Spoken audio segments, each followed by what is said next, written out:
오늘 추수감사절을 맞이하여 사랑하는 형제자매들이 함께 예배하는 복된 자리에 올라오신 여러분의 심령마다 가정마다 여러분의 장래 가운데 하늘로부터 큰 은혜와 긍휼과 위로가 충만하게 임하시길 축원합니다. 병이 들면 행복한 삶을 살기가 어렵습니다. 그런데 육체적인 건강보다 더 중요한 것이 내면의 건강입니다. 여러분, 성도의 영적인 건강도를 확인하려면 감사 지수가 얼마인가 그것을 알아보면 되는 것입니다. 사랑하는 성도 여러분, 여러분의 감사 지수는 얼마입니까? 오늘 추수감사주일을 맞이하여 다시 한 번 더 우리의 감사 생활을 돌아볼 수 있어야 되겠습니다. 칼빈 목사님은 예배에 구약 용어를 사용하는 것을 허락하지 않았는데, 왜냐하면 우리가 예수님의 십자가를 통하여서 모든 제사가 성취되었음을 알기 때문입니다. 그럼에도 불구하고 단 하나의 용어는 즐겨 쓰기를 하였는데, 그게 뭐냐면 예배를 감사의 제사라고 표현했던 것입니다. 여러분, 신앙생활이 무엇입니까? 여러분, 우리의 신앙생활은 더 이상 공로를 쌓는 게 아닙니다. 하나님의 놀라운 은혜에 대한 우리의 반응으로 사는 것인데, 그것은 감사와 예배와 순종하는 모습인 거죠. 그러니까 여러분, 신앙생활을 한마디로 표현하라면 그것은 감사생활인 것입니다. 시편 기자는 오늘 시편 136편에서 여호와께 감사하라고 우리를 초대하고 있습니다. 여러분, 우리가 성경을 봉독하는 시간도 중요한데요, 성경을 봉독할 때 그 말씀 자체가 우리에게 하나님이 주시는 계시고 뜻이고 우리의 심령을 새롭게 깨닫게 하는 은혜이기 때문입니다. 그런데 이 시편은 후렴을 넣어놔서 교독하면서 봉독하도록 해놨으니까 오늘 우리가 새로운 방식으로 해봤어요. 여러분, 은혜가 되지요? 예. 우리가 다양하게, 제가 되도록이면 읽어요. 왜냐하면 또록또록하게 읽어야 말씀이 이해가 되기 때문에. 그 대신에 또 다른 사람 낭독사가 있으면 좋은 목소리로 읽어도 되고요, 때로는 교독을 해도 좋은 것입니다. 여러분, 오늘 시편 136편을 중심으로 감사의 내용을 살펴보기를 원합니다. 첫째는 주관자 하나님께 감사하는 것입니다. 여러분, 우리가 하나님이 어떤 분인지를 기억할 때에 여러분, 감사하지 않을 수가 없습니다. 하나님은 이 세상에 그 어떤 힘과도 비교할 수 없는 창조주로서 사람을 창조하셨습니다. 바로 우리를 만드신 분이십니다. 오늘 본문 13절을 볼까요? 13절 말씀 우리 같이 읽습니다. 오늘 본문은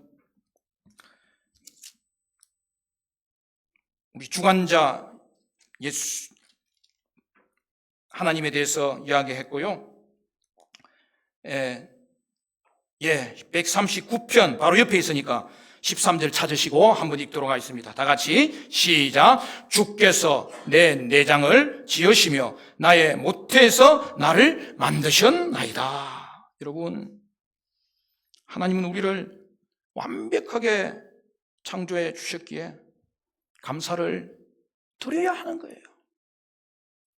제가 조사를 해보니까 사람의 심장은 하루에 10만 3,700번을 뛰고요, 몸속의 혈액은 하루에 2억 6,880km를 달리고요, 하루 동안 숨을 쉬는 횟수를 통계적으로 보면 2만 3,040번을 쉰다는 거예요. 그리고 우리의 몸을 움직이도록 700만 개의 두뇌 세포가 활동한다는 거예요. 매일매일 이렇게 성실하게 일하고 있는 거예요. 우리가 어떤 수고를 해서 심장이 그렇게 잘 뛰어주고 혈액이 먼 거리를 달릴 수 있겠습니까? 우리의 의지나 수고가 없이도 그 많은 호흡을 해주니 생명이 지탱되고 있는 것입니다. 우리를 창조하신 하나님의 신비가 얼마나 오묘한지 놀라울 따름입니다. 그뿐 아니라 빛들인 해와 달과 별을 지으심으로 사람에게 낮과 밤을 주신 것입니다. 우리가 살아갈 수 있도록 완벽한 조건을 만들어주신 하나님을 생각할 때에 감사하며 살아야 되는 것입니다. 하나님이 이 세상을 창조하신다는 것을, 그리고 창조하셨고 주관하신다는 사실을 안다면 우리는 하루를 감사로 시작해야 하고, 또한 여러분, 낮에 일하게 하시고 밤에 쉬게 해주시는 주님을 감사해야 할 것입니다. 오늘 8절 9절은 우리 같이 읽습니다. 오늘 8절 9절 말씀 136편 8절 9절 시작. 해로 낮을 주관하게 하신 이에게 감사하라. 그 인자심이 영원하미로다. 달과 별들로 밤을 주관하게 하신 이에게 감사하라. 그 인자심이 영원하미로다. 여러분, 하나님은 해와 달과 별을 창조하셨을 뿐만 아니라 창조된 이 땅을 내버려 두시지 않으시고 지금도 그의 권세로 운행하시는 하나님이시라는 사실입니다. 그 운행 가운데 가장 하나님의 손길로 우리의 삶을 다스리시며 주관하시는 대상은 저와 여러분의 삶의 모습인 것입니다. 그러므로 사랑하는 성도 여러분, 하나님은 지금도 이 땅을 그의 지혜와 뜻으로 주관하시고 특별히 저와 여러분을 주관하심을 생각할 때 이 하루도 주관자 하나님께 감사하며 우리의 평생이 하나님께 감사하는 은혜의 종들이 되시기를 주님의 이름으로 간절히 축원합니다. 두 번째, 구원자 하나님께 감사하는 거예요. 하나님은 이스라엘을 구원하시기 위해 10가지 재앙을 내리셨습니다. 애굽의 바로는 재앙을 9가지 내릴 때까지 완악하여서 출애굽을 허락하지 않았습니다. 결국 하나님은 애굽의 장자들을 치십니다. 이스라엘 백성을 구원하고자 하는 하나님의 뜻을 그 어느 누구도 꺾을 수가 없었습니다. 구원에 대한 방해물은 그 어떤 것이라도 하나님은 제거하셨습니다. 애굽의 장자들을 치시면서 애굽에서 구원해 주신 것은 하나님의 자기 백성에 대한 하나님의 강력한 의지를 보여주고 있습니다. 끝까지 출애굽을 방해하는 바로의 군대를 홍해에서 수장시키셨습니다. 홍해를 가른 기적은 사람의 머리로는 이해할 수 없는 기적이었습니다. 하나님은 구원에 대한 방해는 그 어떤 것도 용납하지 아니하면서까지 그의 백성을 사랑하신 것입니다. 우리 13절, 14절도 같이 볼까요? 그게 기록되어 있죠? 136편 13절, 14절 시작. 홍해를 가르신 이에게 감사하라. 그 인자심이 영원하미로다. 이스라엘을 그 가운데로 통과하게 하신 이에게 감사하라. 그 인자심이 영원하미로다. 할렐루야. 애굽에서 해방된 이스라엘 백성은 죄에서 구원받은 저와 여러분을 보여주잖아요. 구원에 대한 하나님의 열망은 누구도 막을 수가 없었습니다. 죄로부터 구원하기 위한 하나님의 열심은 저와 여러분을 향하여 한시도 멈추지 않았습니다. 여러분, 하나님은 우리를 죄로부터 구원해 주시기 위해서 창세 전에 계획하시고 자신의 독생자를 예수님을 대속물로 주셨고 십자가에 못 박게 하시면서까지 우리를 구원하여 주셨습니다. 얼마나 감사한 일입니까? 그러므로 구원받은 우리는 매일 감사하며 평생 감사하며 살아야 하는 것입니다. 바울은 우리가 감사하며 살아야 될 것을 강조합니다.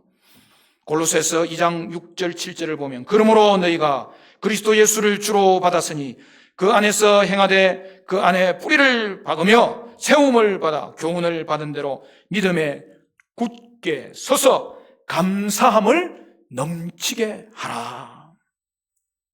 외아들 예수님의 생명까지 아낌없이 주신 하나님의 크신 사랑을 받은 자들은 감사하며 살아야 합니다. 믿는 자와 믿지 않는 자가 구별되는 모습은 넘치는 감사의 삶을 사는 것입니다. 세 번째로 인도자 하나님께 감사하는 거예요. 하나님은 이스라엘 백성이 광야를 지나 가나안에 입성할 때까지 그들과 동행하시고 인도하셨습니다. 이스라엘 백성이 광야를 건널 수 있도록 대적들로부터 보호하셨습니다. 대적들인 왕들을 치셨습니다. 하나님은 광야에서 구름 기둥과 불 기둥으로 인도해 주셨고 때를 따라 먹을 양식을 공급해 주셨습니다. 16절부터 보면 그의 백성을 인도하여 광야를 통과하게 하신 이에게 감사하라. 그 인자심이 영원한미로다. 큰 왕들을 치신 이에게 감사하라. 그 인자심이 영원함이로다. 그뿐 아니라 가나안에 들어간 이후에도 인도하신 거예요. 여러분, 오늘 우리의 삶과 같지 않습니까? 이스라엘 백성에게 기업을 주셔서 살아갈 수 있는 터전을 주셨습니다. 오늘 18절, 19절을 보면 그들의 땅을 기업으로 주신 이에게 감사하라. 그 인자심이 영원함이로다. 곧 그 종 이스라엘에게 기업으로 주신 이에게 감사하라. 그 인자심이 영원함이로다. 또한 하나님은 육체의 생명을 보존해 주시기 위해서 다양한 먹을거리를 주셨습니다.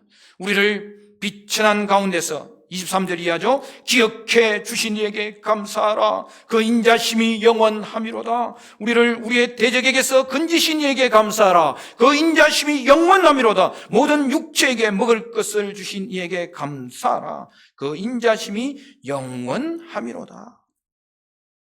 여러분, 이 다양한 먹을거리를 너무나 잘 이용하는 민족 중에 하나가 우리 민족이잖아요. 여러분, 외국에서 식당을 하려고 이민 간 분들이 한국 음식은 이게 만드는 것 자체가 이게 쉽지 않아요. 그래서 나중에 한국 음식이 웰빙 음식이라고 알려지면 그때부터는 그 가게가 번창하는데, 그전에는 다양한 음식이 있지만은 빨리 만들 수 있는 음식도 아니고 또한 모든 것을 다 갖춰야 되는 음식을 만들면서 작품을 만들어내는 것을 볼 수 있어요. 사랑하는 성도 여러분, 하나님의 자녀된 우리와 주님은 함께 하시고 오늘도 인도하시고 하나님께서 세밀하게 보살펴 주심에 대해서 우리는 감사해야 되겠습니다. 유대의 아키바라는 랍비가 신앙적인 핍박을 피하여 방랑하는 신세가 되었습니다. 그의 제사는 아침마다 읽을 성경과 성경을 읽을 때 불을 밝힐 수 있는 등불 하나와 아침에 자신을 깨워주는 수탉 한 마리와 이동할 때 사용하는 말 한 마리 뿐이었습니다. 하루는 낯선 동네로 들어가서 하루를 묵게 해달라고 사정하였지만 거절당했습니다. 마을 바깥 우물 곁에서 잠을 자게 되었지만 아키바는 하나님께 감사했습니다.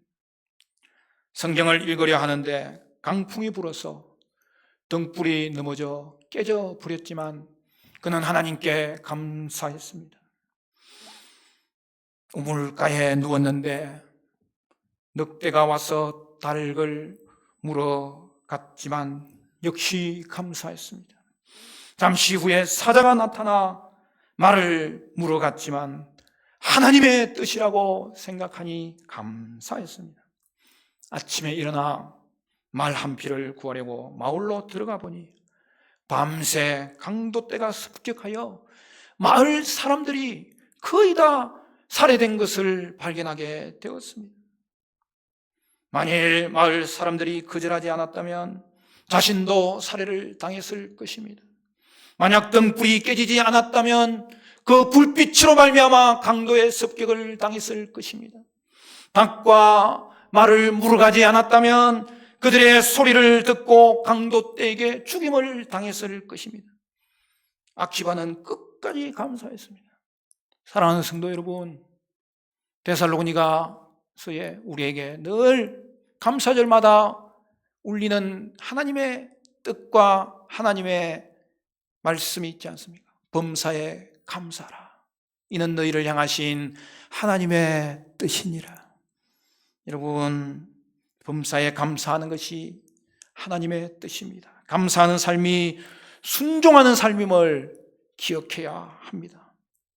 넷째로, 사랑의 하나님께 감사하는 것입니다. 목사님, 오늘은 왜 넷째도 합니까? 그렇게 할 수도 있지만 마지막으로 살펴볼 것은 하나님이 우리를 세밀하게 보살펴 주시는 이유가 뭘까요? 그것은 오직 한 가지, 저와 여러분을 향하신 하나님의 변함없는 사랑 때문입니다. 그것을 우리는 하나님의 인자심이라고 말합니다. 여러분, 오늘 본문에 가장 많이 등장하는 내용이 하나님의 인자심의 고백입니다. 구약에서 자주 사용된 단어인 인자는 오늘 본문에서만 26번 나오고 구약 전체로는 240번 정도 나오는 귀중한 단어입니다. 여기서 인자란 히브리어로 헤세드인데 사람이 아랫 사람에게 베푸는 특별한 은혜를 의미합니다. 그러나 우리 하나님은 하나님의 자녀된 우리에게 특별한 은혜를 주시는 것이고 변함없는 사랑을 주신 것이고 영원한 사랑을 주셨다는 사실을 나타내는 말씀입니다. 인자라는 말 속에는 우리를 향하신 하나님의 친절함과 사랑하심과 신실하심이 포함되어 있습니다. 하나님의 말씀 속에는 하나님의 변하지 않는 영원한 사랑이 포함되어 있습니다. 이처럼 자녀된 우리를 변함없이 사랑해 주시는 하나님을 신뢰하며 모든 일에 감사할 수 있어야 되겠습니다. 마지막 절 26절은 같이 읽습니다. 26절 시작. 하늘의 하나님께 감사하라. 그 인자심이 영원함이로다. 여러분, 하나님을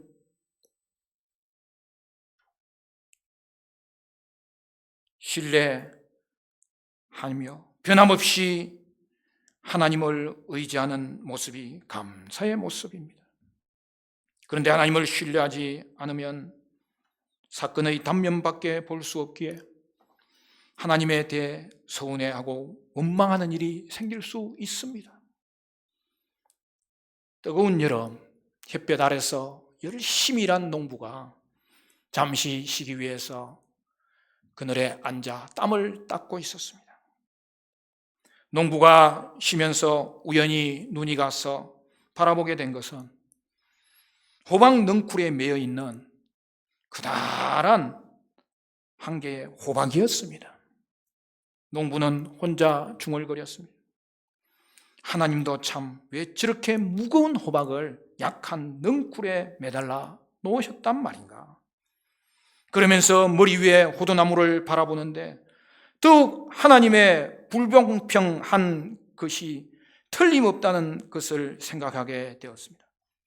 왜냐하면 이번에는 그 크고 단단한 호두나무에 열려있는 호두 열매를 보니까 너무나 작고 작은 열매가 튼튼한 그 가지에 매달려 있었던 것입니다. 혀를 젖혀 차면서 농부는 그늘에서 잠시 눕자 바로 단잠에 빠졌습니다. 이때 여러분 딱 하고 호두가 하나 떨어지면서 농부의 머리를 때렸는데 깜짝 놀라 잠에서 깨었습니다.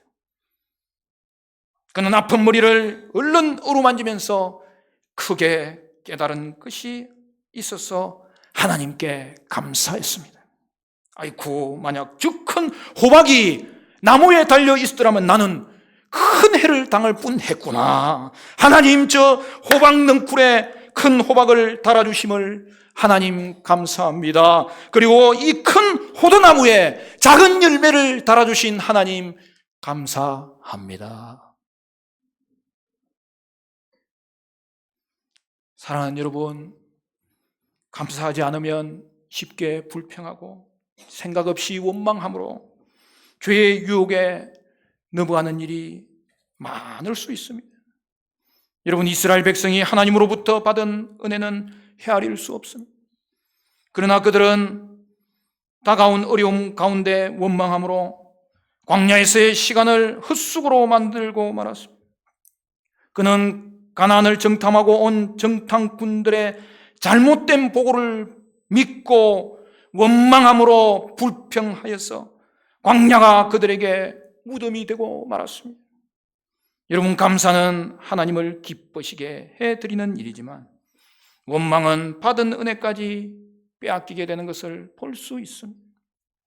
이런 이야기가 있습니다. 사탄이 그동안 많은 성과를 거둔 자기 무기를 판매하였습니다. 수많은 귀신들이 몰려들었습니다. 전시된 것을 보니까 시기, 미움, 교만, 혈기, 비판 등 있었습니다. 이 무기로 사람들을 유혹해서 타락하도록 했습니다. 사탄이 가장 아끼는 비장의 무기는 따로 두었는데 나는 이 무기로 큰 효과를 보았다라고 선전하였습니다. 자세히 가서 보니 실망이라는 무기였습니다.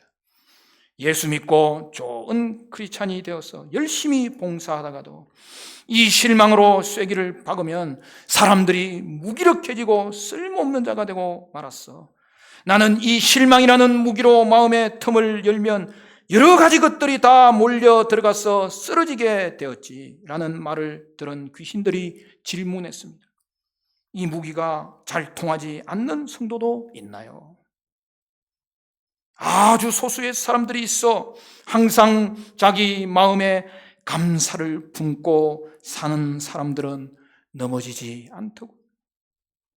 이런 자들은 대부분 겸손하고 하나님이 베푸신 복이 하나님의 은혜임을 늘 마음에 품고 살았어.